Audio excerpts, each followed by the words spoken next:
Wonderful. First, I would like to express my gratitude for us all being in this room in person together. It's an incredible opportunity to listen to each other, hold this sacred space together, and consider all the different facets of water well-being. Today, in Weaving Water Wisdom with all of you, I, an environmental social scientist, will be bringing some key questions together, and I will explain the process that we will be moving through together. First, I will introduce a concept from the Water Summit, something that we've been talking about, thinking about in a general context throughout our first 5 summits. Then, I'm going to ask a couple of key questions, things that you will sit with for a couple of minutes. Then I will ring the bell, we'll come back together, and then there will be a time to share our thoughts and our perspectives and collaborate and weave together the wisdom that we each individually hold. The part of the reason for this process and this way of coming together as a community is I want to make sure that everyone who wants to speak has the time to really think about the concepts, let them percolate and flow, and then bring them forward as they would like to. Before we dive into the questions and the concepts, I think it is really important to frame our conversation today. Pachimama has done an incredible job of bringing together this summit, in part because it's not just from a scientific place that we are looking at water. We are looking at, of course, environmental sustainability, but we're also thinking about who's involved. We're thinking about social responsibility. We're thinking about equity. And then we're also bringing this incredible spiritual element. All of these traditions, all of this wisdom that guides and holds our conversation. So we are not thinking about water as a resource as much as we are starting to understand our relationality to water, and we are starting to move past the preconceptions and societal norms of what water has been held and how it's been communicated within our current times. Throughout this process, we are going to focus on 3 facets that we have covered throughout the Water Summit. We are going to look at the awareness, the living nature of water. Then we are going to talk about challenges, adaptations. And finally, I'm going to present a framework, and we are going to talk about solutions and consider ways to move forward. So first, let us think about our awareness and our connection to water, to its living nature, to our relationality with water. This is where I offer the opportunity to dive deep. I offer the opportunity as you sit and think about the questions that I will next share on the screen. Think about how we started the summit with stories. We started with stories of how the world was made and shaped. We talked about naming and how the name that we put on a place, whether it has the history of Native teachings or whether it is a name that has been put on by colonizers, the difference in what it is that we see, perceive, and know in relating to water. We've talked about how water, in the simple term that we use and way that we frame it, can be seen, perceived, and shape our conversation. So, for example, instead of thinking about water rights, maybe we think of water as its own entity, capital W water, something to be respected, interacted with, cared about, not just a resource. Okay, here are the 2 questions that I would like us all to sit with for a minute, and then I will ring a bell and we can start our conversation. How has the Water Summit impacted your awareness and appreciation for the living nature of water? What does this, your awareness, add as we move forward?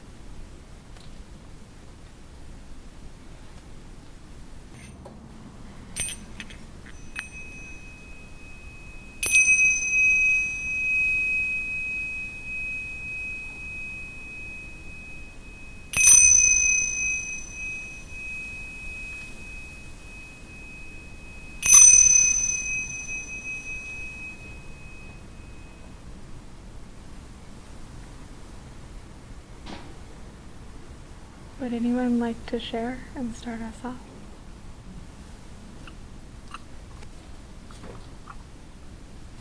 Absolutely. The summit has moved me from a deep appreciation of water to the need for fundamental change in the way we treat our water and the way we treat each other. Yeah. That's incredible. So it's deepened your relationship to water and perception of how to move forward. Thank you. I know it's early. I hope everyone got some coffee. I've got something I'll share. This has been really profound for the four of us who've been working on it so much. And the thing that I've noticed is that water starts, it opens up a lot of things. It just opens the way. Yesterday I had to get some printing done for today. It was special printing. And I told the woman at the store, this is what I need. And she wrote it all down and everything. I said, I need it today. Oh, there's no way you could have it today. And it's just not possible. And I said, so how would it be possible? And I showed her what I wanted to print. And she saw it. And she said, let me think. And she figured out a way. And not only did she figure out a way, she loved it. She loved it so much. She said, oh. She followed, I had forgot my little thumb drive in the, I gave it to her to use, and she printed it and all that. She cut it for me and everything. And I forgot my thumb drive and went in the car, and I was admiring what she had printed. And she came running out. And she said, you forgot your thumb drive. No, wait here. I'll just go get it, and then you come. And so she brought me the thumb drive out, and I said, she said, it's so beautiful. And I said, I know. Do you know Grandma Agnes? I love Grandma Agnes. Grandma Agnes. So it was like water just was helping for it to happen. And I suspect that's happening to many of us. If you just think about it, putting our loving attention on water opens up something. That's an incredible story. Thank you for sharing it.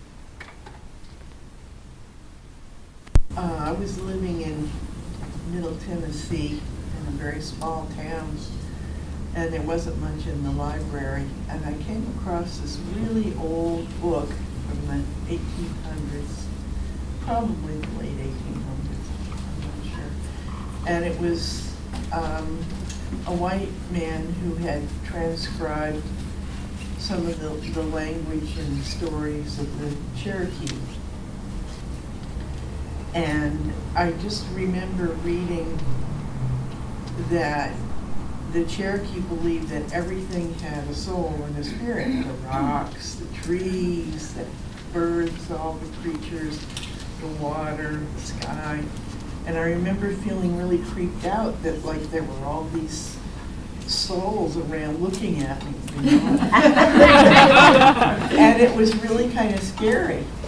And so as I've sat with that, I mean, this was 50 years ago, and as I've sat with that, it's integrated me more into my surroundings. And so this is just kind of a reinforcement of that sense that, we're not the only souls on the planet. All these other living beings. We are surrounded, and for me, an awareness of all of the living beings around me has been something that's always been so comforting. So we all come to an understanding of the world in our own time and our own perspective and all of those things. And I just want to share that I feel comforted knowing that I am surrounded by so many beings, because I know that if I ask and they choose to help, there is a lot of wisdom and support from the trees and the rocks and all that I am surrounded with. And I think that part of what is so beautiful about that is I realize, like, even in the city there is nature. Even in this room there is nature, because we are nature. So there is always a connection to that living pulse of our earth, no matter where we go and what we do. You had your hand up. Would you like to share? I have been so inspired by listening to this summer and hearing today the feeling of connection with so many other beautiful, kind people who now are resonating together. Together we're lifting up the culture of respect for water, respect for each other. And it feels so wonderful to palpably feel so connected with, and many, many more who cannot be here. Thank you so much for sharing that and holding that and knowing that. I think that as our awareness grows, our ability to lift up and bring others up with us grows. It brings to me a new meaning to John Lennon's Let It Out and Let It In. That's exactly what you were doing, letting out. And I'll just say, it's the languaging which we are beginning to tackle. We have to offer a different language if we're to break the conventional technophobic tendencies. Absolutely. How we speak and the underlying assumptions and connections just in the terminology that we use hold so much more than we realize. I can take one more question. I think you had your hand up, and then we'll move forward. I hope you can hear it, but I just want to say, after session 1, the impact was so great after hearing Aggie, Grandma Aggie, David, and Dan, that the most important message I got was basically not to ignore indigenous science. I just got shivers.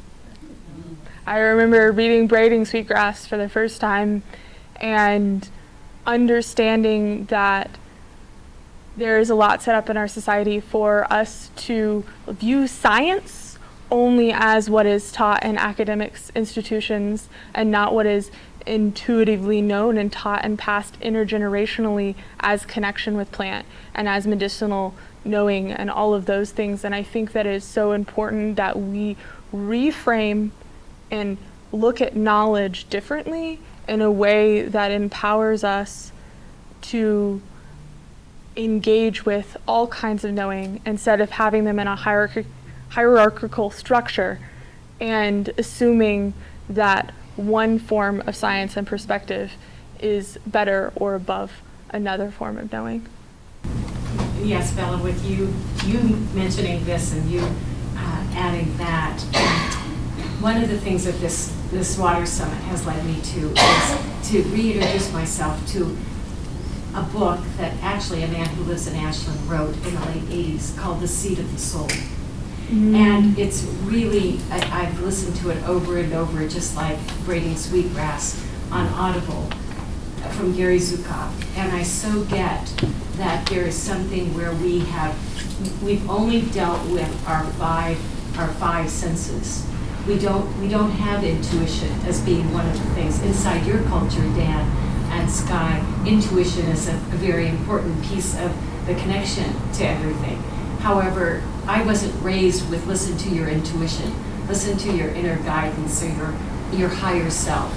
And so this idea of our multidimensionality got opened up big time in the Water Summit for me, just by following these threads. And I highly suggest Seat of the Soul, written in the late 80s, after the harmonic convergence. I'm sure he must have gotten a huge download in 87, 88. And as I said, he's one of our resources here in Ashland. That's been his home for many years. And I just feel like this opening up to the soul of water, the soul of everything, and that has not been a word in our language that has been cultivated or been invited. And that's really what this summit has provided, is this opening to soul. And our own, each other's, the cosmos, the world, the every living thing, the water, dancing with soul. So anyway, that was what helped me in this time. Thank you, Belle. Dancing with soul. How beautiful. I think that there is something so incredible in knowing and acknowledging what is beyond what we physically see and beyond what we are taught. And during the summit, someone mentioned that when we love, there's a different kind of connection. There's a different kind of feeling of wanting to care for the water, wanting to step forward, wanting to stand up. And I think that, like, in relating to our world, to our water, I want to propose that our water loves us back. We have spent so much time loving this water, and I truly believe that our water loves us back. So let's move focus a little bit. Let's think about both the challenges of water in this area, in our community, and adaptations. And the questions to sit with for a shorter amount of time this time are: consider a challenge that you are invested in. How is it currently being addressed or not addressed? How could a change in perspective, approach, or framing help?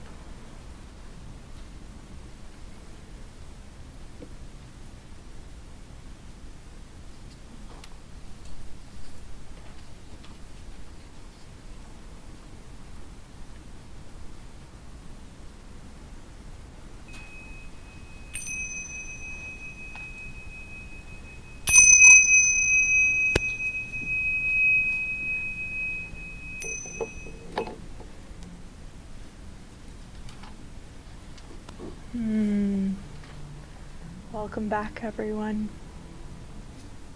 Would anyone like to get us started? Oh, your hand was here first. I had the privilege of meeting our new governor when she came through. And one of the first thoughts that I had as we were opening up here is to present her with a lot of the thoughts that happened in the Water Summit, because it is a all-around, and I believe she is a more holistic practitioner, which is nothing but positive. You had your hand. I'm really interested in, I think, thinking about water differently, which is a lot of what this summit has been about. I watched Rainwater Catchment, was a YouTube video, and his whole way of looking at it is water is abundance. And to really look at it from that point of view, because for me, when I look at something from that point of view, it opens up possibilities. And that is very inspiring. And also the whole notion of water as joy. Because almost every memory that I have of water is joyful. As a child, playing at the beach or lakes or whatever. And so I don't know, there's something about that, really a positive sort of life-enhancing way of looking at it that really will provide us with lots of possibilities. That change of perspective and approach. Yeah, think there is a question in my heart and mind: who does water belong to? You know, and I feel that water belongs to everybody. It belongs to all the people and the animals and the creatures and everybody. And so I've been very sad and somewhat angry to see it not treated in that manner in our community. Specifically and especially, there's a beautiful sanctuary that is in Ashland. It's the bottom of Glendower Street, and there has been a beautiful pond there that ducks swim in, and there have been heron there. One particular heron that has lived in that pond, and there's actually otters and all these creatures, only they're not there anymore. And the reason they're not there is because the city has seen fit to drain the pond. There is no more pond there. And there is a sign on the gate that says, this land will be closed until further notice. And so I think we need, as human beings and as citizens of this Rogue Valley area, to be aware that this is going on, and actually to speak to it, and to speak to city officials and to ask, what is this? You know, because there are no otters there now. There are the herons that were there. There were these little baby herons living up in the tree. I don't know what happened to them, but they left when they started taking the water out of the pond, and you know, and there are no frogs. There are the ducks. No, nothing. So water is life, and we need to stand up for it, not just to know that, you know, in the beautiful side it is of unity, but to ask questions of people in quote authority unquote who are, in my opinion, really desecrating and going against, you know, what is true. Thank you so much. Thank you. I need to move forward with the presentation, but there will be more chances to speak. Next, we are going to think about solution. I propose that we think about and frame solution and what we've already been doing as part of the Water Summit, communicating, educating, and then looking at how to move forward, looking at both direct action on the ground right now, and also future planning and longer term goals and processes. So, as part of communication, there is the building of community. There is building our education, our resources, and our understanding of what is going on. As we were just speaking about, when we know that there is a problem going on with the city, that education and that knowledge is where we can start to build towards advocacy, where we can start to look at how is water being treated, being used. What can we do to prevent misuse, to revitalize? And then finally, how can we build our capacity and our understanding for longer term planning, for funding, for legislation? For this next brief silence, think about what is the value of communication and education, what we have gathered and built during the Water Summit, and then how has the summit helped us flow towards current and future solutions. I request that you think of a concise answer for this one.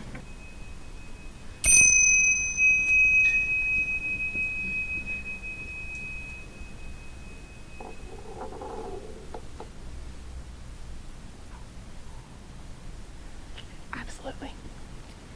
So I had an image while you were speaking, Bella, and I thought, I pictured that there are people here who wash your dishes very carefully with very little water, whose mothers taught you, as mine taught me, to turn on the shower, get wet, turn it off, soap, turn it on, rinse, turn it off.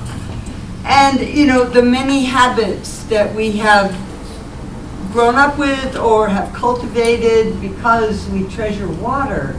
So I began to picture little videos, 30 seconds of you and you and you and your water habit, your water saving habit. And then these are on the website, and you tell your neighbors and friends, come, see the video of me, and oh, you're gonna love the one of Jefferson, and oh, you know, everyone's, Judy's, I love Judy, so that was a fantasy I had. Thank you so much for sharing that. I was just thinking about flowing towards current and future solutions. One of the benefits of these gatherings has been the number of groups I'm aware of that I wasn't aware of before. Yeah. And we don't need to reinvent the wheel. We just need to develop mechanisms for supporting each other in the work that we're all doing. So that's my comment. Wonderful. We will take a couple more and then we will round up and close. I love the creating awareness aspect and just the things that we can be more aware of, such as last week when I was voting, noticing that Jackson Soil and Water Conservation District had their Director 1 position on the ballot and there was no one running for that position. Wow. It was Wow. empty. Yep. And I found that out too late to see who could step forward and see how I can help. When it's on the ballot empty, it's too late unless we can get, 400 people to write the same person in. We have an empty position in a very important seat when it comes to the water and developing awareness around this. One of the education pieces in the Pachamama Alliance is asking each of ourselves the question, what is ours to do? What is yours to do? And being able to look at what action each of us can take moving forward today. Excellent. Thank you so much for sharing. Okay. Well, we'll keep going. I'm hoping that what we've learned and what we can communicate is that the regulations governing water use in Oregon are archaic, even colonial in nature, and need to be changed. Yeah, yeah. And the country. And country. I was going to respond to the first half of the statements. Do you have on the board? And, Yes. Basically, I think it's impossible to overestimate the value of communication and education. And the first thing I would say is that anybody who is interested in engaging with the world around them, the first thing they need to do is to educate themselves. Because until you can communicate effectively and have other people understand and them understand you, you're not communicating. And educating yourself about an issue, the first thing to find out is why they did it, and listen to them. And I suspect you will find out that it's more convoluted and more complex than your perception is by just looking at the fact that the animals that were there are no longer there. That doesn't mean it's the right thing. But until you can effectively understand why somebody makes a decision, you can't effectively advocate for a change. That's my comment. Yeah, communication.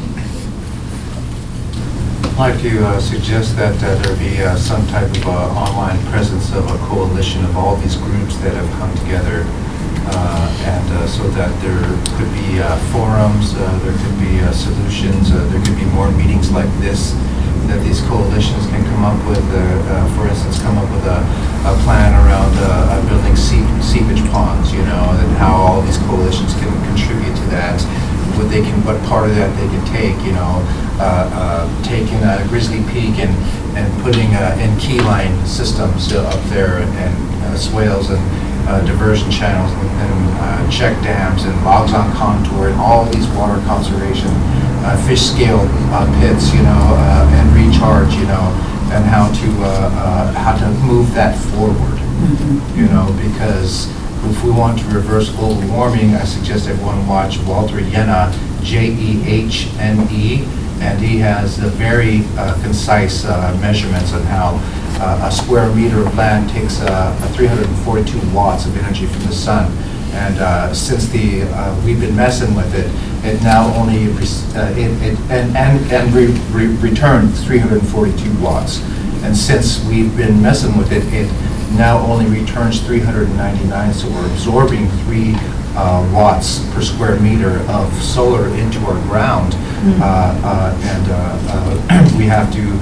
And the answer to global warming is putting water in the soil, because that evapotranspiration of the plant systems will reverse global warming. Yes. We only need 5% increase in vegetative matter to reverse that 3% of wattage that we're taking, that 3 watts per square meter that we are absorbing now. So, and that is all about water in the soil. So, and vegetation that feeds. Yeah. Thank you so much for sharing. So, in conclusion, we have looked at our relationship to water.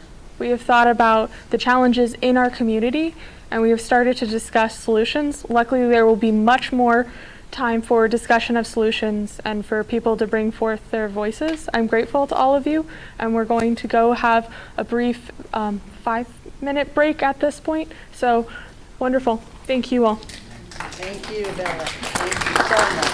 Really.